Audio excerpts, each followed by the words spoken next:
Welcome to the Mugiwara Sketches YouTube channel, buddy. Hello, One Piece fans. Welcome back to another exciting breakdown and analysis of the latest chapter, 1106.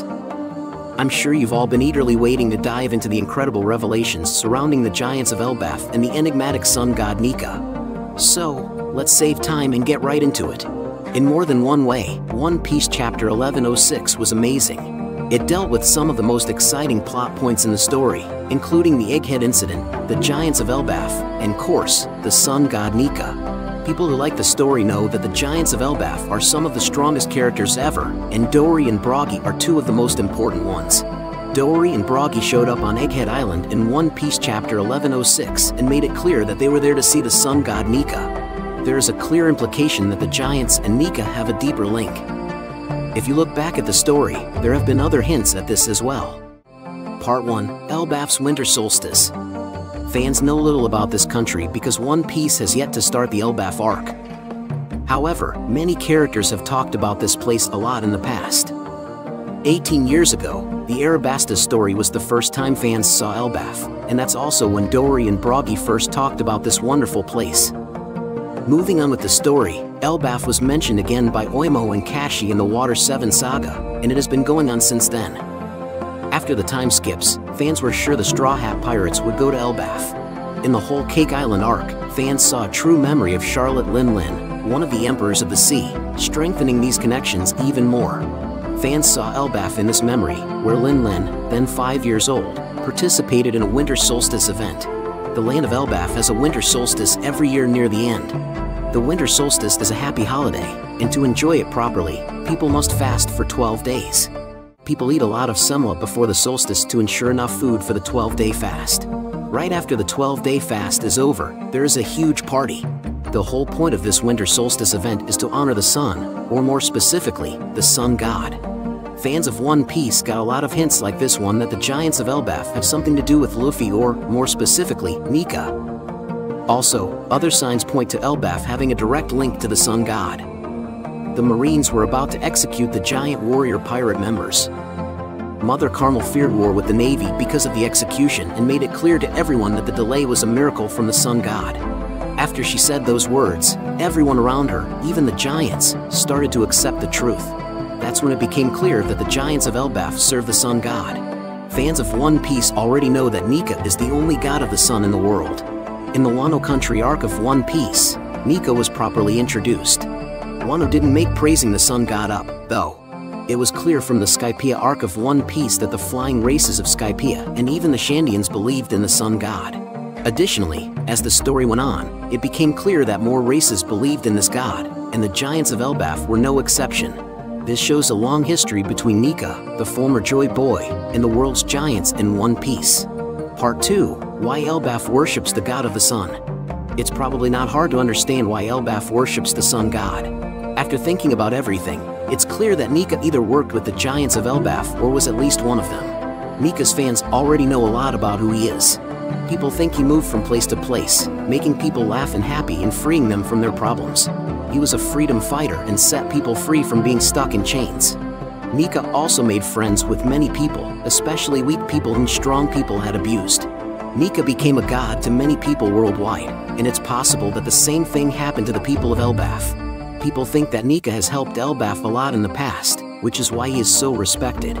Everyone in the family told stories about Nika, even though he died a long time ago. The giants of Elbaf may have known that Nika would return one day and have been waiting for him the whole time. Another thing that makes this even stronger is what Vegapunk said near the end of One Piece chapter 1106. Vegapunk says people have waited for Nika's return for hundreds of years. This is proof enough that the giant was one of these people, which is why Dory and Broggy are currently on Egghead. Part 3, Elbaf and Nika. Fans already know that One Piece will spend much time on the link between giants and Nika, the warrior of liberation, since Dory and Broggy are currently on Egghead. As the story goes on, Luffy and his friends will try to escape to Elbaf. To do that, they must get rid of Saturn and Kizaru. After that, Luffy can run to the island of Elbaf by meeting up with Dory and Broggy again. A lot of new information about Nika and the history of the world is expected to come out on Elbaf. This is especially true since Saul, the huge person who knows a lot about the Sun God, the people of the ancient kingdom, and Dee's will, is also there. Elbaf will answer a lot of interesting questions about the Sun God and the people who have been waiting for him. After thinking about all that, it's clear that Elbaf will be a big story for One Piece fans, which is very exciting. Since the Egghead Island arc is already at its peak, fans won't have to wait long for this story arc to end, Elbaf to begin, and big discoveries to happen. Summary and highlights.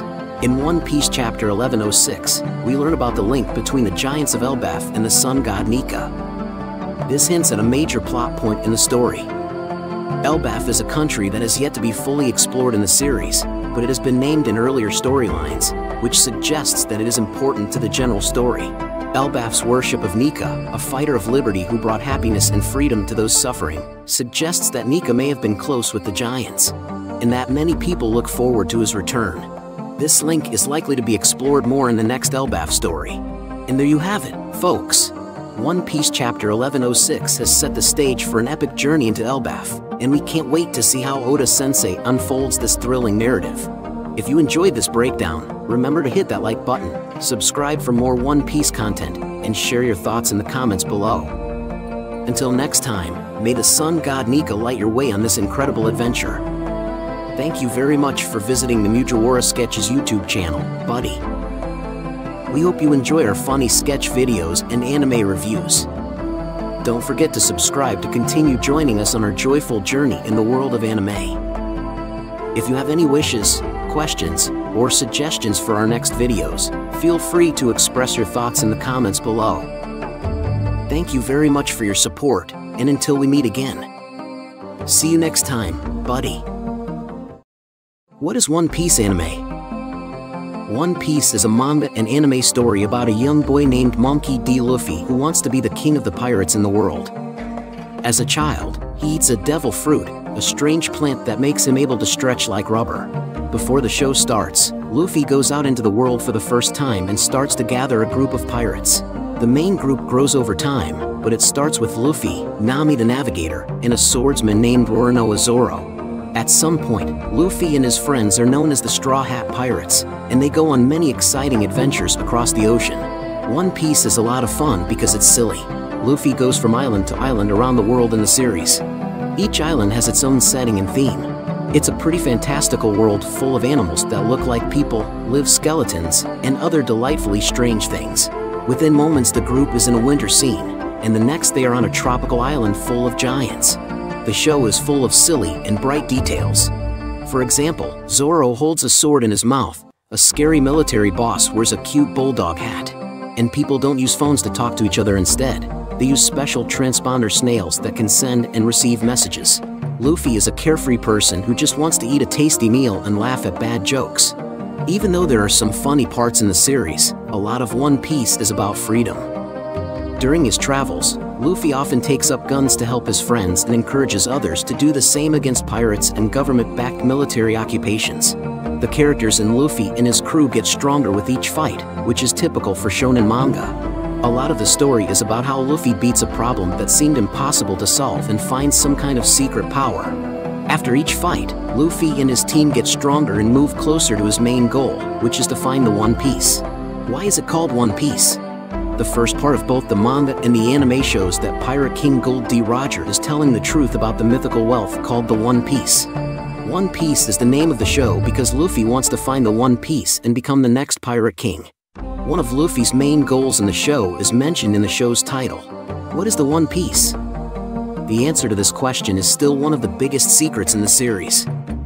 It's been more than 1,000 episodes, and we still don't know what One Piece is. We know that the One Piece is the name of the treasure that Gold D. Roger collected on his travels because of details in the manga. We still don't know a lot about the treasure, though. There are a lot of ideas from fans about what the One Piece is, but we still don't know what it is or even if it's real. The One Piece could just be the friends Luffy makes along the way.